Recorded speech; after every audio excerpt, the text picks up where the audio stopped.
घने जंगल में एक भयानक और खूंखार चुड़ैल रहती थी। कोई भी इंसान उस जंगल से गुजरता, वो उसको मारकर खा जाती। जब भी कोई इंसान उस जंगल में आता, उसे उसकी खुशबू आ जाती और वो कहती, हाँ, मानसगण, लगता है मेरा शिकार आ रहा है। काफी दिनों बाद इंसान का खून पीने को मिलेगा। भूख भी बहुत लग रही है, जाकर उसका शिकार करती हूँ। ये कहकर वो उड़ती है और रास्ते में एक जगह गरीब औरत का रूप बदल कर बैठ जाती है। फिर वो उस आदमी का इंतजार करने लगती है। जब वो आदमी उसके पास से गुजरता है तो वो उसको आवाज देती है और कहती है, ए भैया, ए भैया, जरा रुको। क्या हुआ बहन? तुम यहाँ इतने दूर अकेली जंगल में क्या कर रही हो? क्या तुम्हारे पति तुम्हारे साथ नहीं है? मैंने सुना है ये जंगल बहुत खतरनाक है। तुम जल्दी यहाँ से घर चली जाओ। क्या बताऊं भैया, मैं बहुत ही गरीब औरत हूँ। घर में जो छोटे छोटे बच्चे हैं और पति बीमार है। सोचा था जंगल से लकड़ियाँ काट कर बाजार जाकर बेच दूंगी और घर का राशन खरीद लूंगी। बच्चे 2 दिन से भूखे और पति के लिए दवाई भी खरीदना है। लेकिन हाय मेरी किस्मत, लकड़ियाँ काटते समय मेरा हाथ कट गया, इसलिए मैं लकड़ियों का गट्ठा उठा नहीं पा रही। क्या आप इसे मेरे घर तक ले जाने में मेरी मदद करेंगे? आपकी बड़ी मेहरबानी होगी। हाँ हाँ, क्यों नहीं, मैं जरूर आपकी मदद करूंगा। चलो मैं आपके साथ चलता हूँ। ये कहकर वो लकड़ियों का गट्ठा उठाकर चुड़ैल के साथ चल देता है। घर पहुंचकर चुड़ैल अपने असली रूप में आ जाती है। उसको देखकर आदमी के हाथ से लकड़ियों का गट्ठा गिर जाता है। चुड़ैल उस पर चाकू से हमला करती है और एक ही बार में उस आदमी का सर काट देती है। फिर मजे लेने का उसका खून पीती है। इस तरह चुड़ैल अलग अलग रूप बदलकर लोगों को अपने जाल में फंसाती और उनको मारकर खा जाती। गांव वाले चुड़ैल के आतंक से परेशान हो गए थे, इसलिए वो पंचायत बिठाते हैं। पंचायत में सरपंच जी कहते हैं, भाइयों, आप सब जानते हैं कि हम लोग यहाँ क्यों इकट्ठा हुए हैं। चुड़ैल का आतंक बहुत बढ़ गया है। हमारे गांव का या आसपास के गांव का कोई न कोई व्यक्ति उस चुड़ैल का शिकार बन जाता है।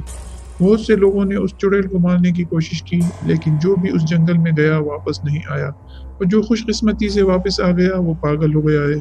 इसलिए मैं ये ऐलान करता हूँ कि जो कोई बहादुर आदमी, चाहे वो जवान हो या बूढ़ा, अमीर हो या गरीब, काला हो या गोरा, कोई भी हो, अगर वो चुड़ैल को मारकर उसका सर लेकर आएगा तो उसे इनाम के तौर पर 50 एकड़ जमीन दी जाएगी और साथ में उसकी शादी मेरी खूबसूरत होती ऐश्वर्या से कर दी जाएगी।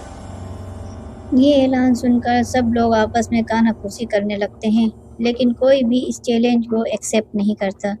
फिर एक खूबसूरत सा नौजवान खड़ा होता है और कहता है, सरपंच जी, मेरा नाम प्रेम है। पिछले महीने मेरा बड़ा भाई जंगल में गया था, लेकिन अभी तक वापस नहीं आया। मैं जंगल में जाकर उस चुड़ैल को मारने के लिए तैयार हूँ। मैं जरूर अपने इस मिशन में कामयाब होकर लौटूंगा। अच्छा नौजवान, तुम जाओगे, लेकिन इसमें जान का खतरा है, सोच लो। जी मैंने सोच लिया और मैं आज ही जंगल के लिए रवाना हो जाऊंगा। आप सब लोग मुझे आशीर्वाद दें। ये कहकर प्रेम अपने घर जाता है और घर जाकर अच्छे से पूरे शरीर पर सरसों का तेल लगाता है, क्योंकि उसने सुना था कि ऐसा करने से चुड़ैल भूतों को इंसान की गंध नहीं आती। फिर तैयार होकर वो जंगल में जाता है और दिन भर भटकने के बाद भी उसे चुड़ैल नहीं मिलती। वो काफी थक जाता है और खुशकिस्मती से उसी रास्ते पर आ जाता है जहाँ अक्सर चुड़ैल आया जाया करती थी। इतने में उसे चुड़ैल की आवाज आती है। वो घबरा कर भागता है और एक पत्थर के पीछे जाकर छिप जाता है।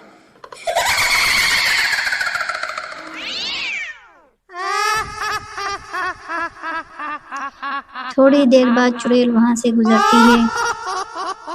प्रेम भी उसके पीछे पीछे चलने लगता है। प्रेम चुड़ैल का पीछा करते करते उसके घर पहुंच जाता है। चुड़ैल घर पहुंचकर सो जाती है। प्रेम घर के बाहर खड़ा रहता है। वो घर में झांक कर देखता है, उसे टेबल पर एक बुक नजर आती है। वो चुपके चुपके अंदर जाता है और डरते डरते किताब उठाकर पढ़ने लगता है। वो डरता जाता है और किताब पढ़ता जाता है। उसे जैसे ही चुड़ैल को मारने का राज पता चलता है, वो खुश हो जाता है और फिर जल्दी से चाकू की तलाश करता है। चाकू मिलते ही वो फौरन चुड़ैल की दोनों आंखों के बीच में चाकू घोंप देता है, फिर चुड़ैल का सिर काट कर लाता है। गांव वाले बहुत खुश होते हैं। सरपंच जी उसकी बहादुरी की तारीफ करते हैं और फिर उसे इनाम में 50 एकड़ जमीन दी जाती है और बड़ी धूमधाम से अपनी पोती ऐश्वर्या से शादी कर देते हैं।